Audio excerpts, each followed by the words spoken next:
jëm te opération tànqal Macky bii ñu woote nga xamante ne démb université sëñ bi kundung jeeg ris gis ëpp na lool xumb na lool yooyu maanaam li ci nekk ci ak soof kenn xamul nu mu toll waaye li ci nekk ci lu dansé ci am réew kenn xamul nu mu toll ndax day toj jàllaaj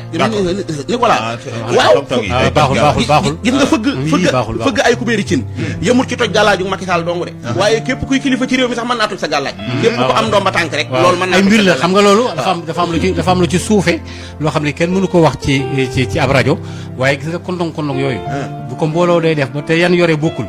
maari day taali mën naa yëngal sax ay ngeen baal ma esprit mën naa yëngal ay esprit dans un pays sax lu ma lay wax ni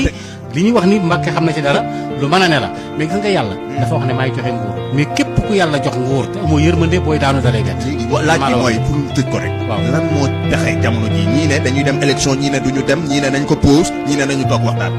lépp li ko war a lépp mooy ministère de l'intérieur ak conseil constitutionnel ñii daal la kenn xamul li ñu def lu muy firi ci wàllu élection xam benn liste tey dem amoo suppléant ci Sénégal loolu mooy lan wala bu ñii demee tey ñii am liste bee ñii amuñu lii ñii amuñu leen nañ toogaat bàyyi ñëpp dem rek ku mën sa borom wala ñu toogee waxtaane ko jël ay solution politique waaw toog waxtaane ko de